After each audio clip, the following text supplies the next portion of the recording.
produção de conhecimento. E vi que, na realidade, quando o arquivo consegue vislumbrar que o seu trabalho técnico é um trabalho que pode ser teorizado e colocado como um instrumento de informação para o coletivo, isso se dá quando a instituição está fortalecida.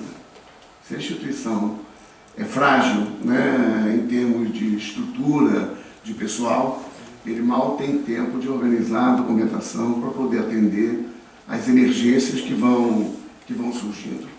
Ao mesmo tempo, olhando o conjunto de publicações do Arquivo Nacional, que começa em 1886, né, com o início da publicação do Arquivo Público do Império, né, ela tinha esse objetivo de reunir e copiar documentos que eram da própria instituição, mas que por uma série de dificuldades de entendimento disso, era como se eu tentasse vulgarizar a informação fazendo versões, cópias, transcrições de paleografia. Por isso que o arquivo, na sua composição, tinha uma preocupação com a questão da diplomática e da paleografia. Quer dizer, havia sempre uma preocupação nesse sentido. E aí eu tive a oportunidade de revisitar um texto que eu tinha feito para mostrar um pouco a evolução do curso que está hoje na Unirio, né, que é o curso de arquivologia, mas que nasce dentro do Arquivo Nacional, né? Então havia uma preocupação e, logicamente, em algum ponto, o Arquivo Nacional, a Biblioteca Nacional e o Museu Histórico Nacional se juntam para constituir cursos que eram muito complementares uns aos outros, né? Havia, no próprios regimentos que acompanhavam os dados do arquivo, por exemplo, em 1911, num dos regulamentos do Arquivo Público do Império, há um artigo específico que diz que fica instituído no Arquivo Nacional um curso, aí não era mais do Império, já era republicano, um curso de diplomática. Qual era o objetivo? Em que ensinarão a paleografia, com exercícios práticos, a cronologia e a crítica histórica e a tecnologia diplomática e regras de classificação. Isso era um sentido de trabalhar com os funcionários da instituição. O arquivo, em 11, saiu de um prédio que era do recolhimento do parto, que foi demolido para a abertura da Avenida Central, né, da Avenida Rio Branco. O arquivo entra nesse prédio, que antes foi habitado pelo Museu dos Pássaros, portanto fica ali na Praça da República 26. Quando ele ocupa esse espaço, havia toda uma preocupação de ter um prédio agora específico para ocupar um arquivo e, ao mesmo tempo, de necessidade de trabalhar a documentação e ampliar a divulgação. E nisso há um encaminhamento que se desdobra em 22, também com a criação do Museu Histórico Nacional, o que há no regulamento de 22, no decreto, em determinados artigos que criam o Museu Histórico Nacional. Lá tem escrito, nos artigos 56, 55 e 56, o curso técnico destinado a habilitar os candidatos ao cargo de terceiro oficial do Museu Histórico Nacional e ao amanuense da Biblioteca Nacional e do Arquivo Nacional contará com as seguintes matérias distribuídas por 2 anos. Havia história literária, que eu achei extremamente interessante, porque isso não era antes, paleografia, epigrafia, história política e administrativa do Brasil, arqueologia, história da arte. No 2º ano, bibliografia, cronologia diplomática, numismática, sigilografia, iconografia, cartografia, enfim, um conjunto de técnicas que eram necessárias às 3 instituições patrimoniais. E aí, dos artigos desse decreto que cria o Museu Histórico Nacional, os artigos 57 e 71, são determinados o funcionamento e a responsabilidade das 3 instituições. Quem cuidava de quê, né? E o arquivo, com a inauguração no século XIX da sua primeira publicação, ele se valia exatamente de transcrição de documentos, publicação de documentos, dos agentes auxiliares do Arquivo Nacional que viajaram às províncias. E não era para saquear, mas retiraram muitos documentos de diversas províncias, por isso que o Arquivo Nacional tem, no conjunto dos documentos que ele encerra, documentos que antes pertenciam à Bahia, enfim, ela era a visão, eram os agentes auxiliares do Arquivo Nacional, e isso foi introduzido pelo Machado Portela, que dirigiu o arquivo por 25 anos, mais do que eu, hein? Mais do que eu. E me apontavam que eu era o diretor mais longevo daquela instituição, mas não fui. O Machado Portela, não sei, não foi. Mas Machado Portela foi um personagem extremamente interessante para a instituição. Ele faz o primeiro código de classificação da documentação, o que era interessante, isso era uma visão. Ele regulamenta uma série de disposições, por exemplo, privilégios industriais, que o Arquivo Nacional tem um conjunto extremamente interessante, que cabia ao arquivo do Império fazer o registro das invenções feitas no país. Ele escrevia ao ministro do Império assim: isso é um absurdo, nós somos uma instituição de guarda e preservação de acervo, como é que vamos ficar registrando inventos que de repente vem alguém que inventou alguma coisa decorrente da pólvora e tem que trazer o comprovante e deposita aqui. Enfim, ele tinha uma preocupação que aquilo podia causar um incêndio na instituição, e o arquivo escapou de pelo menos 3 incêndios e não haverá mais. Ele conseguiu escapar. Enfim, esse Machado Portela, ele tinha uma visão objetiva disso, ficou muito tempo e regulamentou uma série de questões específicas. Isso, e é a pessoa que cria a primeira publicação, que olhava e via assim: nós temos que divulgar o patrimônio que temos. E aí tem uma parte de um texto que eu tinha escrito há milênios, que tem eles tratam um pouco do prefácio da primeira edição dessas publicações do Arquivo Nacional. Portanto, foi em maio de 86 que sai a primeira publicação do arquivo e, portanto, ela dá início ao programa editorial, que teve períodos de mais pujança e menos pujança durante o decorrer do tempo, em função de uma série de fatores, né? Ele diz o seguinte: publicações do Arquivo Público do Império. O Machado Portela, com lucidez, afirma que não basta que um arquivo se enriqueça de valiosos documentos e constitua um patrimônio nacional de fontes autênticas, que encerre da história pátria. Não basta ainda que esses documentos sejam devidamente classificados e com solicitude guardados sob as melhores condições de durabilidade. Ele tinha um olhar das questões ligadas à preservação.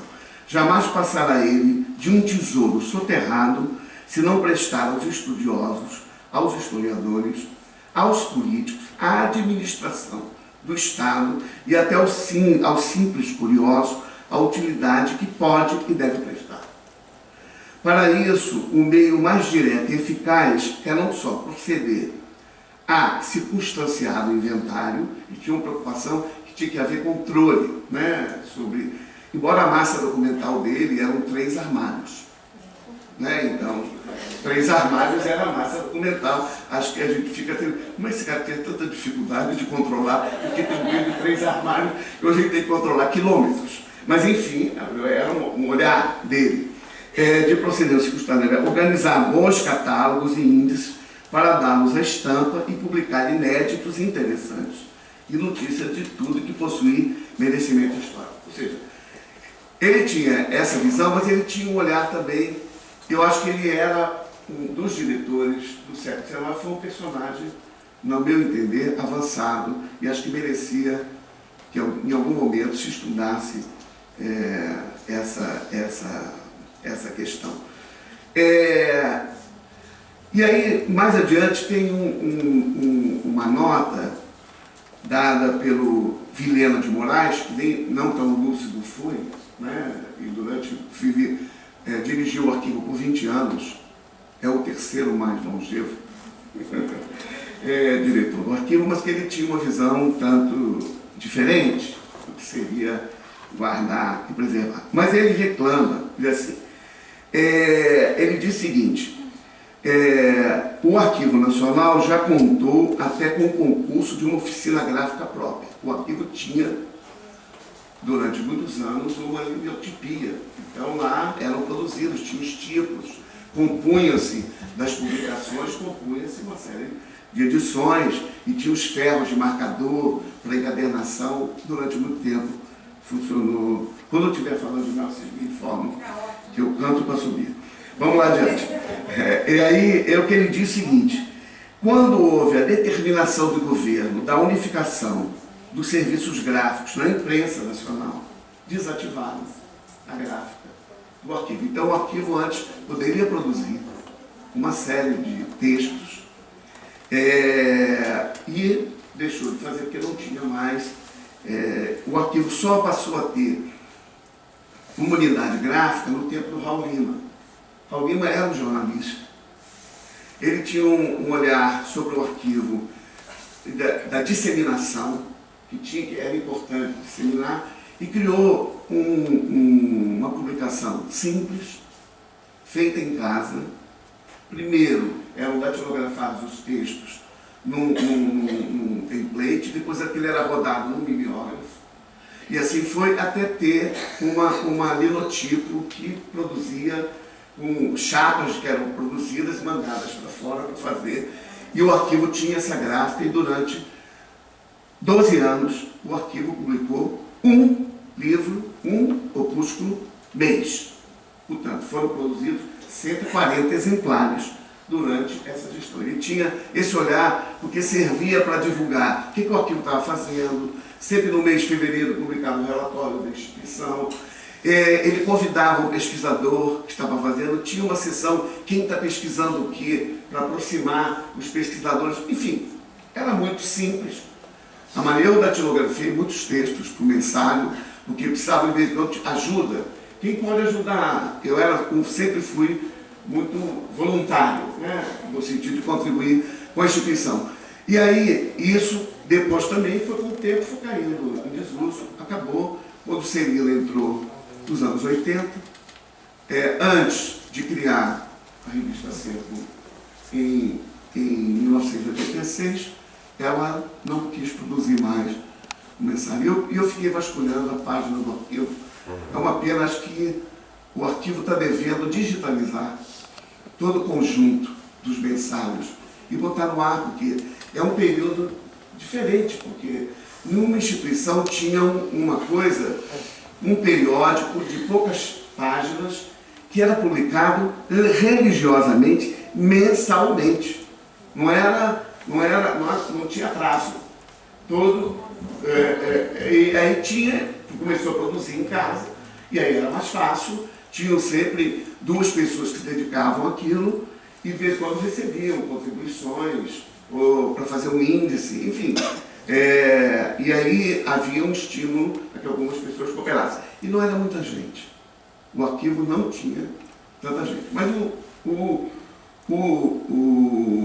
ele tinha uma preocupação dessa divulgação do que o arquivo faz, o que o arquivo faz, o que é acervo entrada, quais os acervos que foram tratados. Era um marketing de jornalista produzido sem rede de computador, produzido por volumes que eram impressos, depois eram enviados por correio para todo o território nacional. E acho que merecia ser digitalizado e colocado no ar. Procurei, não achei. Mas enfim, isso era um dado. Então, portanto, essas coleções que foram sendo produzidas, desde as publicações da série de publicações históricas, esse dado aqui eu consegui extrair de um texto, de um Excel, extraído do banco de dados da biblioteca, e que reproduzia número por número, quer dizer, o título, pelo menos, das publicações que iam ser encontradas lá. Então, esse dado da biblioteca, as séries históricas, indo do século XIX ao XXI, porque eu não sei em que razão esteja atualizada, ela produziu 114 números de publicações editadas das mais diversas formas. Eram livros, né? Dessa série histórica, eu achei que agrupava um pouco pelo tema a série Prêmio Arquivo Nacional de Pesquisa, que é criada em 91 por Maria Alice Barroso, e que já selecionou e publicou 38 livros, mas eles não estão na base, eles formam uma série específica. Achei que era importante destacar a série Prêmio de Pesquisa Memórias Reveladas, que é criada em 2009 e já selecionou e publicou 8 títulos. Na série Cadernos Mapa, cuja coordenadora está aqui à minha frente, depois da publicação nos anos 80 de Fiscais e Meirinhos, né, que foi publicado com a Nova Fronteira numa coedição, o programa já elaborou e publicou eletronicamente 12 títulos. Esses 12 títulos integram o conjunto da referência das séries históricas de publicações. Ele tem a série Mapa, Cadernos do Mapa, mas também estão contidos lá nessas série de publicações históricas. Concomitantemente a essa série de publicações históricas, o Arquivo Nacional publicou uma série identificada por colegas bibliotecários do arquivo que começaram a trabalhar nesse livro, que são as publicações do Arquivo Nacional de 1886 a 1990, que foi trabalhado pela Maria Luísa Fernandes, que era chefe da sala de consultas durante muitos anos, mas depois Karen